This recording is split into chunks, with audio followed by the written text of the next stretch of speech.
आज की कहानी है सजा। वेटर को कॉफी लाने का ऑर्डर देने के बाद सुमित ने अंकिता से अचानक पूछा, मेरे साथ 3-4 दिन के लिए मनाली घूमने चलोगी? तुम पहले कभी मनाली गए हो? नहीं। तो उस खूबसूरत जगह पर पहली बार अपनी पत्नी के साथ जाना। तब तो तुम ही मेरी पत्नी बनने को राजी हो जाओ, क्योंकि मैं वहां तुम्हारे साथ ही जाना चाहता हूँ। यार, एकदम से जज्बाती होकर शादी करने का फैसला किसी को नहीं करना चाहिए। सुमित उसका हाथ पकड़कर उत्साहित लहजे में बोला, देखो, तुम्हारा साथ मुझे इतनी खुशी देता है कि वक्त के गुजरने का पता ही नहीं चलता। यह गारंटी मेरी रही कि हम शादी करके बहुत खुश रहेंगे।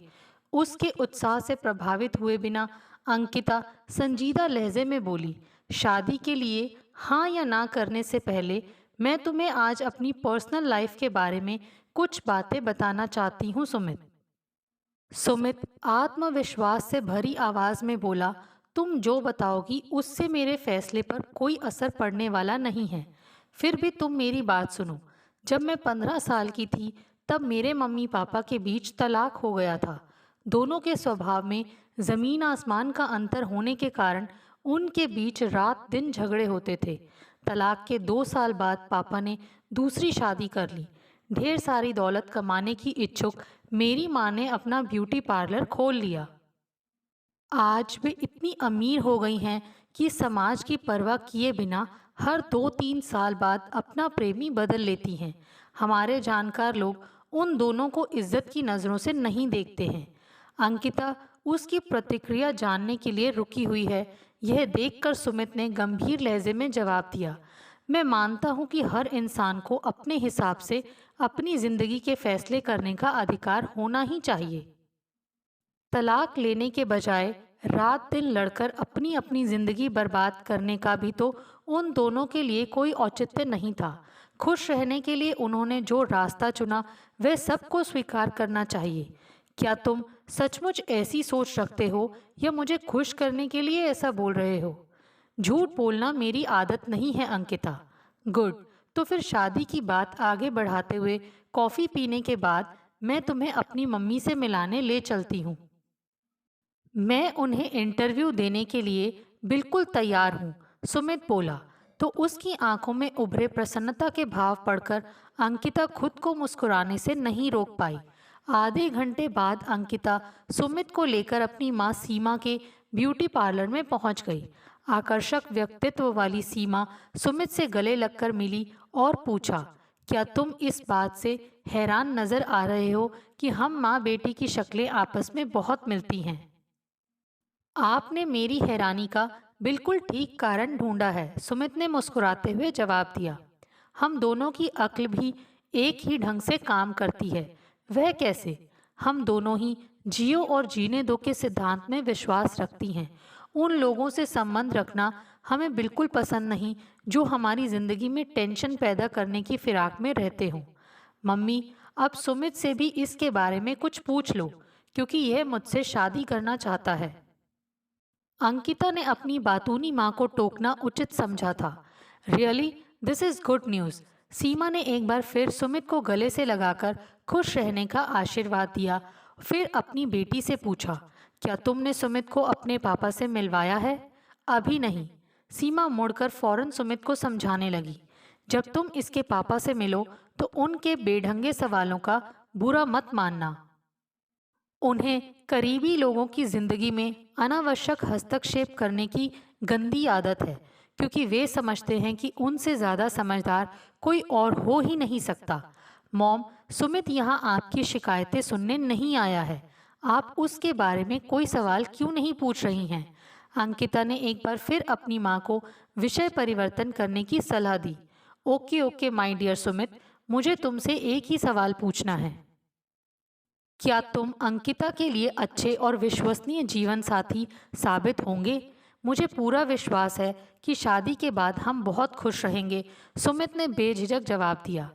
मैं नहीं चाहती कि अंकिता मेरी तरह जीवन साथी का चुनाव करने में गलती करे। मेरी सलाह तो यही है कि तुम दोनों शादी करने का फैसला जल्दबाजी में मत करना। एक दूसरे को अच्छी तरह से समझने के बाद अगर तुम दोनों शादी करने का फैसला करते हो तो सुखी विवाहित जीवन के लिए मेरा आशीर्वाद तुम दोनों को ज़रूर मिलेगा। Thank you aunty. मैं तो बस अंकिता की हाँ का इंतज़ार कर रहा हूँ। गुड। प्लीज़ डोंट माइंड, पर इस वक्त मैं ज़रा जल्दी में हूँ। मैंने एक खास क्लाइंट को उसका ब्राइडल मेकअप करने के लिए अपॉइंटमेंट दे रखा है। तुम दोनों से फुर्सत से मिलने का कार्यक्रम मैं जल्दी बनाती हूँ। सीमा ने बारी बारी दोनों को प्यार से गले लगाया और फिर तेज चाल से चलती हुई पार्लर के अंदरूनी हिस्से में चली गई। बाहर आकर सुमित सीमा से हुई मुलाकात के बारे में चर्चा करना चाहता था, पर अंकिता ने उसे रोकते हुए कहा, मैं लगे हाथ अपने पापा को भी तुम्हारे बारे में बताने जा रही हूँ। मेरे फ़ोन का स्पीकर ऑन है। हमारे बीच कैसे संबंध हैं ये समझने के लिए तुम हमारी बातें ध्यान से सुनो प्लीज़। अंकिता ने अपने पापा को सुमित का परिचय देने के बाद जब उसके साथ शादी करने की इच्छा के बारे में बताया तो उन्होंने गंभीर लहजे में कहा, तुम सुमित को कल शाम घर ले आओ। जरा सोच समझकर हमें घर आने का न्योता दो पापा। आप मेरी जिंदगी में दिलचस्पी ले रहे हैं, यह देखकर आपकी दूसरी वाइफ नाराज तो नहीं होंगी ना। अंकिता के व्यंग से तिलमिलाए उसके पापा ने भी तीखे लहजे में कहा, तुम बिल्कुल अपनी माँ जैसी बददिमाग हो गई हो और उसी के जैसे वाहियात लहजे में भी बात करती हो। पिता होने के नाते मैं तुमसे दूर नहीं हो सकता, वरना तुम्हारा बात करने का ढंग मुझे बिल्कुल पसंद नहीं है। आप दूर जाने की बात मत करिए, क्योंकि आपकी सेकंड वाइफ ने आपको मुझसे पहले ही बहुत दूर कर दिया है। देखो, यह चेतावनी मैं तुम्हें अभी दे रहा हूँ कि कल शाम को तुम उसके साथ तमीज से पेश। मैं कल आपके घर नहीं आ रही हूँ। सुमित को किसी और दिन आपके ऑफिस ले आऊंगी। तुम बहुत ज़्यादा जिद्दी और बददिमाग होती जा रही हो। थैंक यू एंड बाय पापा। चिढ़े अंदाज में ऐसा कहकर अंकिता ने फ़ोन काट दिया था। अपने मूड को ठीक करने के लिए अंकिता ने पहले कुछ गहरी सांसें ली और फिर सुमित से पूछा, अब बताओ कि तुम्हें मेरे माता पिता कैसे लगे? क्या राय बनाई है तुमने उन लोगों के बारे में? अंकिता, मुझे उन दोनों के बारे में कोई भी राय बनाने की ज़रूरत महसूस नहीं हो रही है। तुम्हें उनसे जुड़कर रहना ही है और मैं उनके साथ हमेशा इज्जत से पेश आता रहूँगा। सुमित ने उसे अपनी राय बता दी। उसका जवाब सुन अंकिता खुश होकर बोली, तुम तो शायद दुनिया के सबसे ज़्यादा समझदार इंसान निकलोगे। मुझे विश्वास होने लगा है कि हम शादी करके खुश रह सकेंगे। पर पर क्या? पर मैं फिर भी चाहूंगी कि तुम अपना फाइनल जवाब मुझे कल दो। ओके? कल कब और कहाँ मिलोगी? करने को बहुत सी बातें होंगी, इसलिए नेहरू पार्क में मिलते हैं। ओके। अगले दिन रविवार को दोनों नेहरू पार्क में मिले। सुमित की आंखों में तनाव के भाव पढ़कर अंकिता ने मजाकिया लहजे में कहा, यार इतनी जल्दी ज़्यादा टेंशन लेने की ज़रूरत नहीं है। तुम मुझसे शादी नहीं कर सकते हो। अपना यह फैसला बताने से तुम घबराओ मत। उसके मजाक को नज़रअंदाज करते हुए सुमित गंभीर लहजे में बोला, कल रात को किसी लड़के ने मुझे फ़ोन कर राजीव के बारे में बताया है। यह तो उसने अच्छा काम किया, नहीं तो आज मैं खुद ही तुम्हें उसके बारे में बताने वाली थी। अंकिता ने बिना विचलित हुए जवाब दिया, क्या तुम उसके बहुत ज़्यादा करीब थी? हाँ। तुम दोनों एक दूसरे से दूर क्यों हो गए? उसका दिल मुझसे भर गया। उसके जीवन में दूसरी लड़की आ गई थी। क्या तुम उसके साथ शिमला घूमने गई थी? हाँ। क्या तुम वहाँ उसके साथ एक ही कमरे में रुकी थी? उसकी आंखों में देखते हुए अंकिता ने दृढ़ लहजे में जवाब दिया, रुके तो हम अलग अलग कमरों में थे, पर मैंने 2 रातें उसके कमरे में ही गुजारी थी। उसका जवाब सुनकर सुमित को एकदम झटका लगा।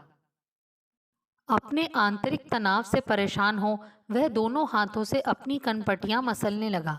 मैं तुमसे इस वक्त झूठ नहीं बोलूंगी सुमित, क्योंकि तुमसे अपने भावी जीवन साथी से अपने अतीत को छिपाकर रखना बहुत गलत होगा। मेरी समझ में नहीं आ रहा है कि मैं क्या कहूँ। मैं तुम्हें बहुत चाहता हूँ, तुमसे शादी करना चाहता हूँ, पर मैं अच्छी तरह समझ सकती हूँ कि तुम्हारे मन में इस वक्त क्या चल रहा है। सुमित, अच्छा यही रहेगा कि इस मामले में तुम पहले मेरी बात ध्यान से सुनो। मैं खुद नहीं चाहती हूँ कि तुम जल्दबाजी में मुझसे शादी करने का फैसला करो। बहुत दुखी और परेशान नजर आ रहे सुमित ने अपना सारा ध्यान अंकिता पर केंद्रित कर दिया। अंकिता ने उसकी आंखों में देखते हुए गंभीर लहजे में बोलना शुरू किया। राजीव मुझसे बहुत प्रेम करने का दम भरता था और मैं उसके ऊपर आंख मूंद कर विश्वास करती थी। इसीलिए जब उसने जोर डाला तो मैं ना उसके साथ शिमला जाने से इनकार कर सकी और ना ही कमरे में रात गुजारने से। मैंने फैसला कर रखा है कि उस धोखेबाज इंसान को ना पहचान पाने की अपनी गलती के लिए घुट घुट कर जीने की सज़ा खुद को बिल्कुल नहीं दूंगी। अब तुम ही बताओ कि मुझे क्या करना चाहिए। क्या मैं आजीवन अपराध बोध का शिकार बनकर जीऊं? तुम्हारे प्रेम का जवाब प्रेम से ना दूं? तुमसे शादी हो जाए तो हमेशा डरती कांपती रहूं कि कहीं से राजीव और मेरे अतीत के नज़दीकी रिश्तों के बारे में तुम्हें पता ना लग जाए। मैं चाहती हूं कि तुम भावुक होकर शादी के लिए हाँ मत कहो। तुम्हें राजीव के बारे में पता है, मेरे माता पिता के तलाक, उनकी जीवन शैली और उनके मेरे तनाव भरे रिश्तों की जानकारी अब तुम्हें है। इन सब बातों को जानकर तुम्हारे मन में मेरी इज्जत कम हो गई हो या मेरी छवि बिगड़ गई हो तो मेरे साथ 7 फेरे लेने का फैसला बदल दो। अंकिता की सारी बातें सुनकर सुमित जब खामोश बैठा रहा तो अंकिता उठकर खड़ी हो गई और बुझे स्वर में बोली, तुम अपना फाइनल फैसला मुझे बाद में फोन करके बता देना। अभी मैं चलती हूँ। पार्क के गेट की तरफ बढ़ रही अंकिता को जब सुमित ने पीछे से आवाज देकर नहीं रोका तो उसके तन मन में अजीब सी उदासी और मायूसी भरती चली गई थी। आंखों से बह रही अविरल अश्रुधारा को रोकने की नाकामयाब कोशिश करते हुए जब वह ऑटो रिक्शा में बैठने जा रही थी, तभी सुमित ने पीछे से आकर उसका हाथ पकड़ लिया। उसकी फूली सांसें बता रही थी कि वह दौड़ते हुए वहां पहुंचा था। तुम्हें मैं इतनी आसानी से जिंदगी से दूर नहीं होने दूंगा मैडम। सुमित ने उसका हाथ थामकर भावुक लहजे में अपने दिल की बात कही। मेरे अतीत के कारण तुम हमारी शादी होने के बाद दुखी रहो, यह मेरे लिए असहनीय बात होगी। सुमित, अच्छा यही रहेगा कि हम दोस्त। उसके मुंह पर हाथ रखकर सुमित ने उसे आगे बोलने से रोका और कहा, जब तुम चलते चलते मेरी नज़रों से ओझल हो गई तो मेरा मन एकाएक गहरी उदासी से भर गया। वह मेरे लिए एक महत्वपूर्ण फैसला करने की घड़ी थी और मैंने फैसला कर लिया है। मेरा फैसला है कि मुझे अपनी बाकी की जिंदगी तुम्हारे साथ ही गुजारनी है। सुमित भावुक होकर जल्दबाजी में उसके कहे पर ध्यान दिए बिना बहुत खुश नजर आ रहा सुमित बोले जा रहा था, मेरा यह अहम फैसला दिल से आया है। स्वीटहार्ट, अतीत में किसी और के साथ बने सेक्स संबंध को हमारे आज के प्यार से ज्यादा महत्व देने की मूर्खता मैं नहीं दिखाऊंगा। Will you marry me? पर अब ज्यादा भाव मत खाओ और फटाफट हाँ कर दो माय लव। सुमित ने अपनी बाहें फैला दी। हाँ माय लव। खुशी से कांप रही आवाज में अपनी रजामंदी प्रकट करने के बाद अंकिता सुमित की बाहों के मजबूत घेरे में कैद हो गई। दोस्तों, आपको हमारी ये कहानी कैसे लगी? प्लीज़ कमेंट्स करके बताइए। Thanks for watching this video.